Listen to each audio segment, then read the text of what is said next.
for coming on with me today in our Meet the Healers series, which is basically a series of interviews with healers from all sorts of different modalities. So some that people have heard of, some that people have never heard of in their life.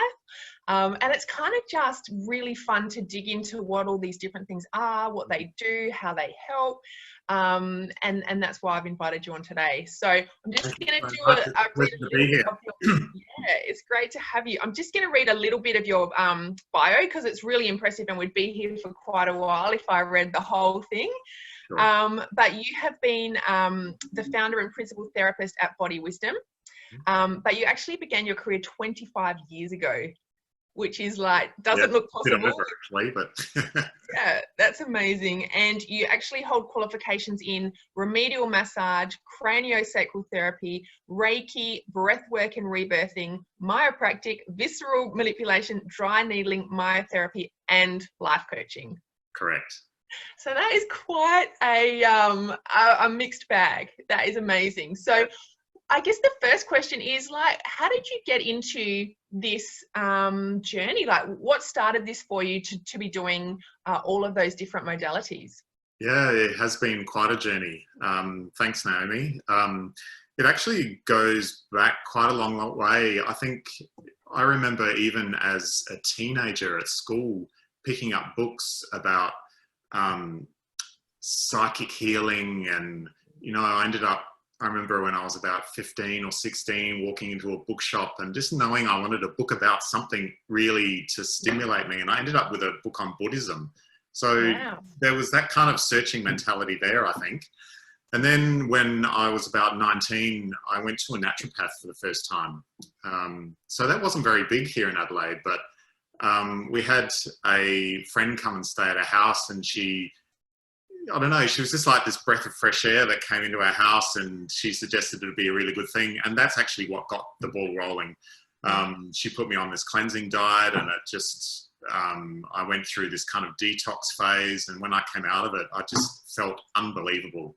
Wow. And so that seed was planted about, if I can feel this good, then what am I doing in my life to not feel that good? So diet and nutrition was actually my first passion. And then I went overseas. I was studying, I was working overseas. I was in hospitality back then. And another friend came to visit me in Scotland, and she was on a bit of a journey as well. And she suggested I try shiatsu, which is a Japanese form of bodywork. Okay. So I did, and I had the same kind of experience as changing my diet, in that it blew my mind. I walked out of that therapist's office after that treatment and just had a big energy shift, and I just felt like I was floating off the pavement. And I had the same thought, wow, if I can feel this good, then what am I doing in my life that takes me away from this? Wow. So the journey continued, and then I started exploring Tai Chi. And then when I came back to Adelaide, I started getting into yoga, and I went and met a shiatsu therapist here and had a treatment. And as soon as I met her, I just had this sense of, I need to learn from you. So she took me on as an apprentice for 6 months. Wow. So that was my first dip into bodywork, and I took to it like a duck to water. Yeah. Was it like that thing, when you are ready, the teacher will come type thing? It sounds like you had some pretty amazing synchronicities along the way. Yeah, very much so. Yeah. So, yeah, that was probably about 27 years ago I started learning shiatsu, and then I just kept going. Then, you know, I learned about back then we had a place called the Massage Study Centre here in Adelaide. Yeah. So I went and learnt the initial massage certificate there. And then, moved on to the remedial massage and kept going from there. Fantastic. Yeah. And so did you find as you went along that, because I know I have a lot of PT friends who are in the life coaching kind of arena and that sort of a thing. And what they did is that they found that they learned so much, but sometimes there'd be a little gap, like a little area of some way that they felt like they couldn't quite help that person in without more skills. Is that kind of something that drove you along the way? Yeah, very much. You know, for every person, it's different as to what will what their body needs or what their mind needs, or yeah, everybody's different. So it's, I guess for me to start with, I was passionate about the body and how it worked, and just hungry for knowledge, I guess. And yeah, as you do a course, and then you realize once you start working with people that you know nothing at all, and it's like you end up at the beginning again. So then I'd go on to the next phase, and a little bit deeper here, or then that would lead me to the craniosacral fascial stuff, and yeah, I guess I'm careful about not wanting to be everything to everyone and spread myself too thin. Yeah. So it's actually really good to know your boundaries and your limits, and do something really well, and have some great people like yourself to refer to when someone needs something that might be more nutrition based, or life coaching based, or hypnotherapy. If I can help my clients to find out what it is that's going to help them shift to the next level, then that's great to have that referral network around you. Yeah, it makes sense. So to start off this conversation, I actually don't know what is myotherapy. Like I hadn't heard of it before until you started posting about it. So I was so interested to find out. Yeah, it's quite a new profession for Adelaide. So it's been run in the state as both an advanced diploma, but there's also a Bachelor of Health Science in myotherapy. Yeah, and that's been run in Melbourne and Sydney and Brisbane for quite a few years now. So it has quite a big following over there. There are myotherapy clinics on all the main streets. So yeah, there's the advanced diploma, or the health science degree. That's a 3-year degree. So it's I like to describe it as, it's a little bit like what a massage therapist does, a little bit like what a physio might do, and a little bit like what an osteopath might do. Wow. So it's quite a nice mix of, it's a very manual therapy based treatment. Exercise therapy is also a large component of it. Educating the client about what's going on with them. So we basically assess and treat musculoskeletal conditions. Okay. So if someone came into you with like a chronic back pain or something like that, would you offer them myotherapy or massage, or how do you know what to offer each person that comes in? Yeah, sometimes it's usually a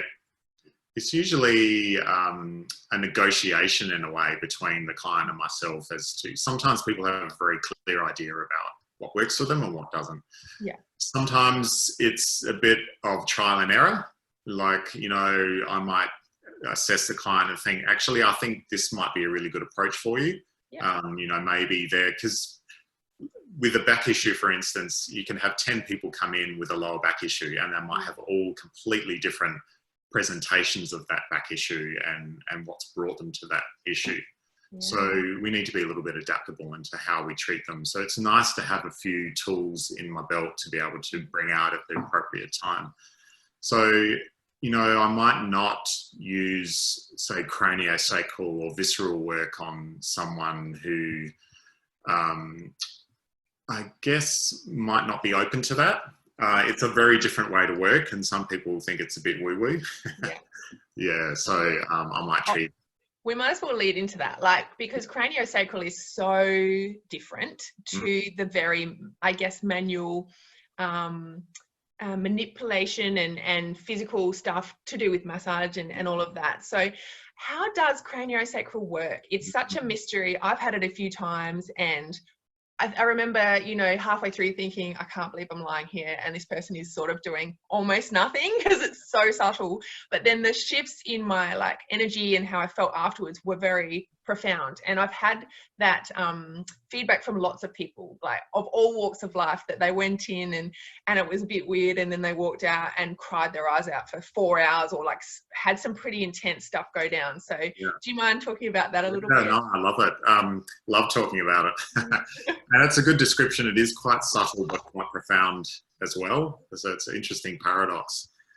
So it's craniosacral therapy came out of osteopathic work. And so it works on fascia and ligaments, connective tissue. and the craniosacral system is like the deepest layer of fascia in your body. So fascia, that connective sort of like glad wrap almost, is incredibly strong but quite flexible too. So the craniosacral system is the system of fascia that surrounds the inside of your skull, the cranium, down your spinal cord to your sacrum. Okay. So that's a closed hydraulic system, and the cerebral spinal fluid flows through there. Okay. So I kind of see it as like from that deepest core of fascia, all of your soft tissue and fascia kind of comes out from that in like a 3D web across your body. Yeah. So then there are also diaphragms of fascia that cross the body transversely. So as that cerebral spinal fluid kind of moves through the body, it sets up almost like a pulse that's separate from your heart rhythm and breathing rhythm. Yeah. So we lay our hands down on the body quite subtly to feel that. We can feel where there might be some restriction or a bit of a blockage. And so we sort of kind of assess the full body first and see how it's working as a whole. And then we hone in on where we need to release. So yeah, it is quite subtle. We only use about, sometimes 10 grams of pressure, which feels like barely nothing, but it's just enough to stimulate the body to release itself. So it ties in really well with hypnotherapy, because if someone came in for a visit with me with chronic pain in any area, we'd be looking at what are the emotional causes for that, what are the memories that they're holding, what kind of blockages have they created in I guess their body mind that are creating that pain, because there's obviously like physical causes, but I guess the body mind correlation is so well researched now that every cell in our body responds to everything we think and everything we say, and so I guess that craniosacral is almost a little bit tapping into that kind of body mind really clearly. Yeah, the mind and body are not separate. Yeah, everything's connected in the body. So there is a million reasons why someone might have a restriction in an area. It might be purely from an accident, a rolled ankle, or it could be, nutritional issues, or there might be, stress, emotional issues. So part of the healing of that is going to, you need to deal with that, as you say. So what kind of people, what's your main client base, with that set of modalities that you use? So I see quite a range of clients. The clinic I work at, we do tend to get a lot of chronic pain. So we do a little bit with chronic pain issues. I also treat a lot of people that are in their maybe slightly later years and they want to really maintain their health. Yeah. And they've got the time to do it, so that's great. I've also treated quite a few dancers in the past as well, which has been really interesting. Yeah. That different set of clients. Yeah. Yeah, fantastic. And what is I've asked everybody this, what is some of the incredible things that you've seen happen through the therapies that you're using?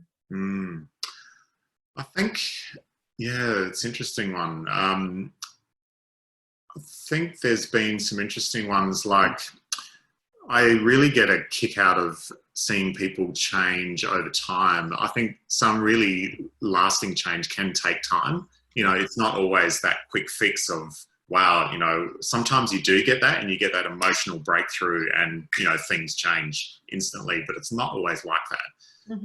The body can take a while to change and heal, and I really like being able to support a client through that phase. So I like being there for the long haul, really. Well, I mean, a lot of I've read many times that our body is so adaptable that it takes us a long time to get into illness or chronic pain, or and then we sometimes expect it to just like snap back. But if you've created something over years, sometimes it takes months or years to actually align, I guess, back to unravel it. Yeah, absolutely. And I guess I get a real kick out of sometimes it's just sometimes it is quite black and white with the body. They come in with an issue, we assess, we're doing the right thing, and then the client comes back and they said, yep, that's it. It sorted it. That was fantastic. So that's a real buzz when that happens. It doesn't always. So you mentioned to me, and when we were chatting about some breath work you did, but what's been one of your biggest like aha moments or breakthroughs just from what I guess your own experiences? Yeah, I've had some amazing experiences and transformation with breath work, and even cranio sacral therapy. Like you say, I've had some quite cathartic experiences, and that's kind of what got me into wanting to train these modalities. Is I'll sometimes go along and try things, and if I get a connection with it or it resonates with me, then I'll explore it further. Yeah. So yeah, I remember with the cranio sacral work having some work done. He was actually working inside my jaw, on my maxilla, the upper jaw, and nothing happened at the time. I just felt totally fine. And the therapist said to me that I might find out all about it later. Oh. And he just left it there. And I was like, okay. And the next day I happened to have a session booked in with a psychotherapist I was seeing at the time. And as soon as I walked in there, it was someone I trusted very much. My whole body just started vibrating and shaking, and all I could do was lie down, and a massive emotional release occurred. Wow. I didn't even know what it was. Like, I couldn't put it down to any particular experience in the past. It just felt like very old stuff coming out, and it was massive. I felt quite different after that. And I've had some of the similar experiences with breathwork. I found it quite cathartic. Yeah. And again, just coming out of nowhere, because you can't go into breathwork wanting to deal with an issue specifically.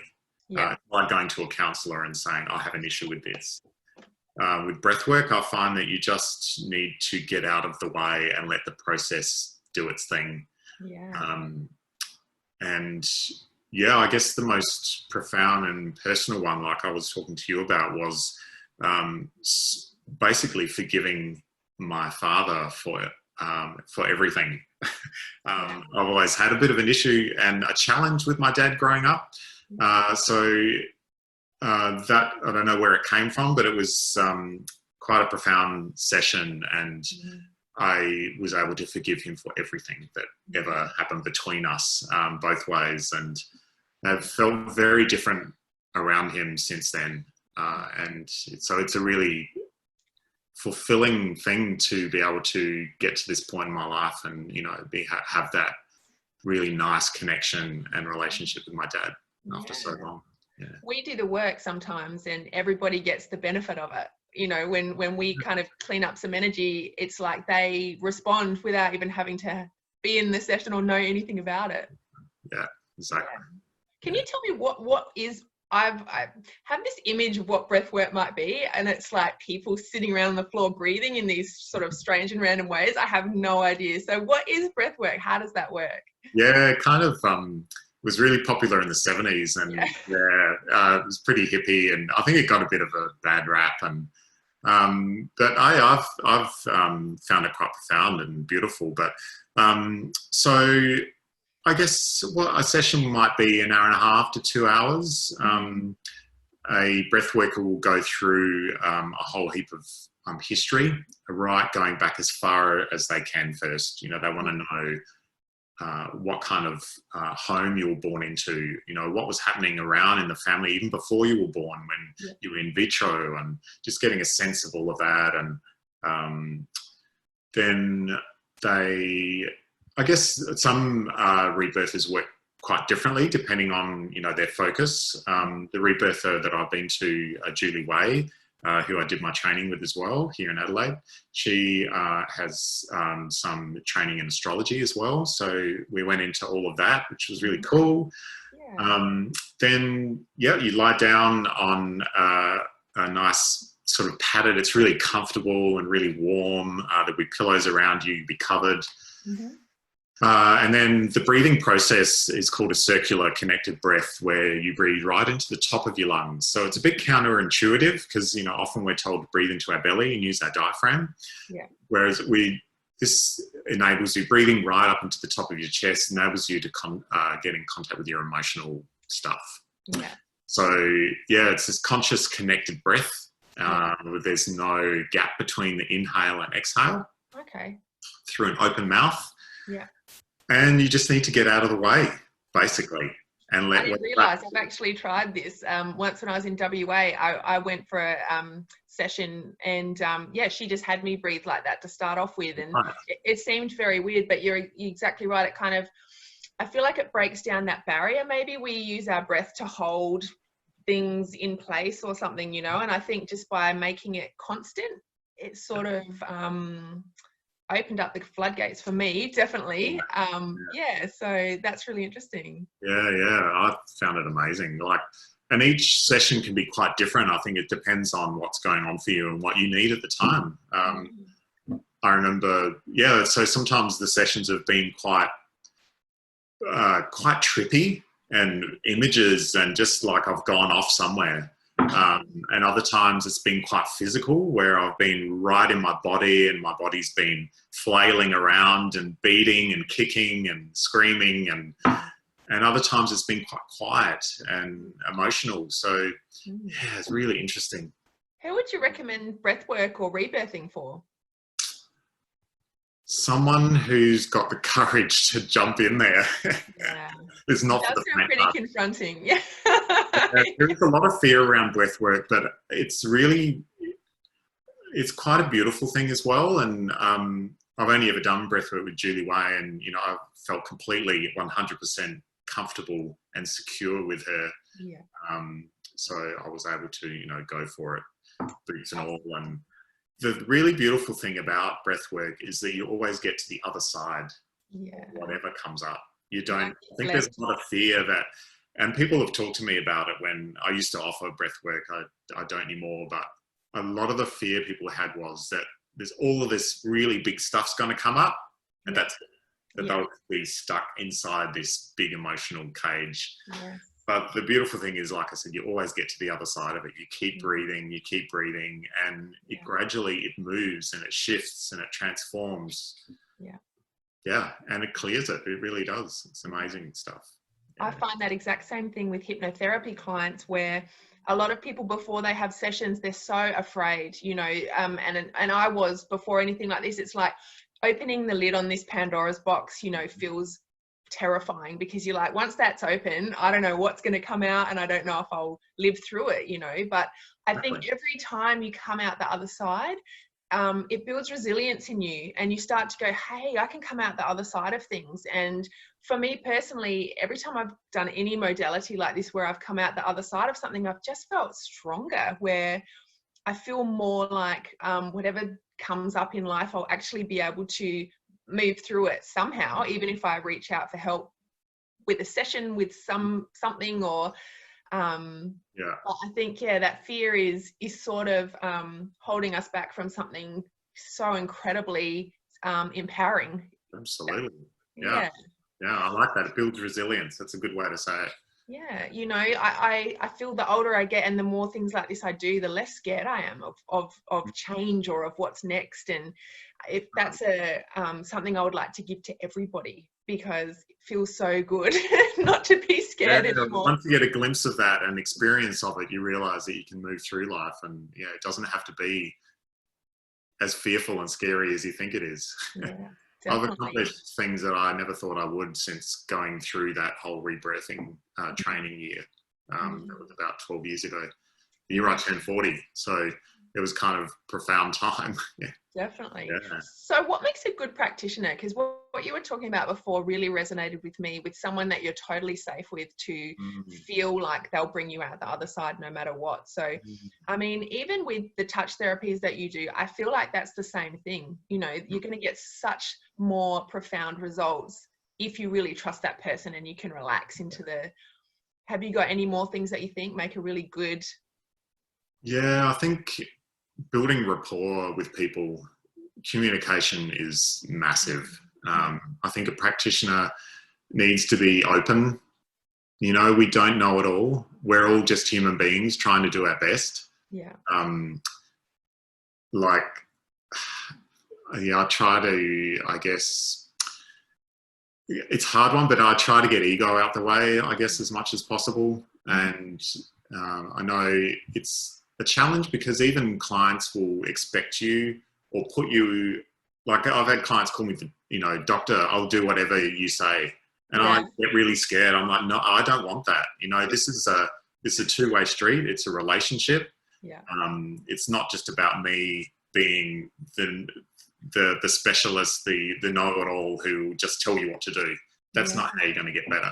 Yeah. You know, you're going to get better by taking responsibility for what's going on in your life and really owning it rather than giving up your power to someone. So I guess that's what I look for in a practitioner, someone that's open, is honest, and I'm able to connect with them.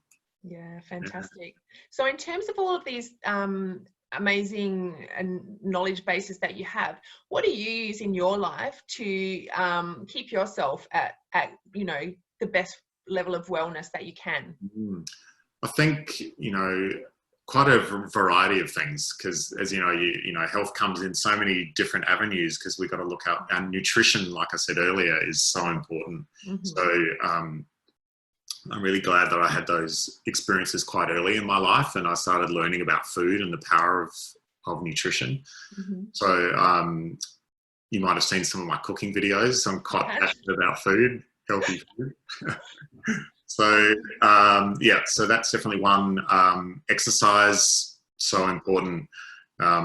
I used to do a lot of yoga in my 20s, but then a bit later on I found weights and got quite passionate about doing weights, and started training with an exercise physiologist, and realised that that's what I'd been looking for. Like, I wanted to be challenged and train hard and learn about my body and healthy movement patterns. I've learned so much from those guys. It's been amazing. And more recently, a lot more meditation, especially with all of the stresses and anxieties around at the moment. It's been really good to just calm the farm and that nervous system down. And I've had some quite profound experiences in the past with meditation as well, which has sort of opened up some stuff for me too. So probably going back maybe even 15 or more years ago, I used to go to a place called Buddha House. Yeah. A little Buddhist temple that used to be in Fullerton somewhere. It's moved now, but you know, there's just a group of people meeting once a week and sitting on the floor, and this amazing woman would take us through a guided meditation, and started going regularly, and had some really interesting little journeys in my mind out into the universe. So yeah, I think those things really: nutrition, exercise, meditation, and reading lots of good books. So even though I know the stuff, or I've been around the stuff for so long, you know, I still pick up books that I might have read a while ago, or a book that's saying the same thing in a slightly different way, and it just reminds you. It's like keep coming back to the truth or the source. Keep coming back. Yeah. Beautiful. Yeah. What's one thing that you might tell people that they could incorporate into their day that would be really useful for them to kind of, you know, boost themselves at the moment with everything that's going on? Yeah. So I've been talking a lot with clients recently about the difference between in the nervous system with the fight-flight, sympathetic nervous system stuff, and the rest and digest with your parasympathetic nervous system. And you can shift between those quite easily, because there's a lot of information and research around the detrimental effects of chronic stress. You know, your adrenals pumping out cortisol through your body for over periods of time. So that's going to, you know, change your heart rate and your breathing rate. It's going to make you feel more depression and anxiety, all of those things. It's going to make you not want to not want to eat well. It's going to make you not want to exercise as much. Yeah. So bringing in, so that's when you're caught in that sympathetic stuff. So switching over, you can do that quite simply by breathing. Yeah. If you lay down or sit down and just take a couple of minutes to breathe into your belly, yeah, that'll instantly, you can't be stressed really if you're breathing into your belly. Yeah. That's a really easy way to switch between those, over to that rest and digest. Yeah. Whatever it is. Coming back, isn't it? Coming back to where you are instead of projecting out into like everywhere, and everything that's happening is incredibly stressful for our body and our mind. And that's one easy way. Isn't there? There's so much out there to take you away from yourself. Yeah. And your body and your mind. So whatever it is that lifts your spirit, you know, a therapist I know years ago said it so nicely that spirituality is whatever lifts your spirit. Yeah. You know, I used to think that it was about going and sitting in a dark cave and meditating 20 hours a day. Yeah. It would be hard, but I had to suffer for spiritual growth. That's that old kind of religious stuff, I think. It's implanted from a young age, but it can be much more simple than that. Absolutely. Thich Nhat Hanh, I love him, the Buddhist monk. He's dead now, but he said everything is meditation. So washing the dishes is meditation, walking is meditation, showering is meditation, you know. And so when you remember that, if you can remember that even for a minute or so and come back and notice, what does the hot water feel like? What, you know, it's incredibly simple, and it is spirituality, like you said. And I totally agree. That's amazing. A few years ago, I did a trek in Nepal, and one of the Sherpas on the trek he lived in a monastery for a little while, so he was a monk for a little while. And I remember watching him set the table for dinner, and he was this happy guy, and everything he did, you could see it was done with intention. Even though he was only putting down a fork and a knife and the salt and pepper, he did it so intently, like he was in the moment. Yeah. It was just a beautiful thing to watch. It was a good lesson. And that would have driven me crazy, because, you know, when you're coming from this Western really busy life and people move slowly and thoughtfully, initially that's really hard to deal with. You know, I've been to a few countries overseas where they operate on like Fiji time, you know, and that means they come when they feel like it, and they don't feel that rushing thing. And so it takes a while to sort of calm down into that space where it becomes beautiful. Yeah. Like I say, if we can focus and just come back to our body, what's the sun feel like on my skin? What does the shower feel like? What does the temperature of the water I'm drinking feel like? All those simple things. So good. Thank you so much for being on tonight. I'm just checking if there's any questions that have come through. Let me have a look. No questions, just some people saying they're going to watch it later. Awesome. So where can people find you if they want to come and have any of these experiences? So I work from an allied health clinic called Smart Health. It's on Richmond Road at Keswick. It's a wonderful clinic. I joined them about 15 years ago. So it's a big allied health clinic with physios and chiros. There's a full Pilates studio there. Then there's myself and another remedial massage therapist that works there as well. So I'm currently there 3 days a week. Awesome. And your Facebook page is Body Wisdom. Body Wisdom Therapy. Body Wisdom Therapy. And the website is bodywisdomtherapy.com.au. Beautiful. And I've seen you are posting so many fun cooking videos with like the most delicious sugar-free, gluten-free banana breads and like other amazing things. So it's definitely worth having a look. Yeah, absolutely. Yeah. Thank you so much, Paul. I'll leave it there. And I'll see you next time. Thank you. Great talking to you. Bye. Bye.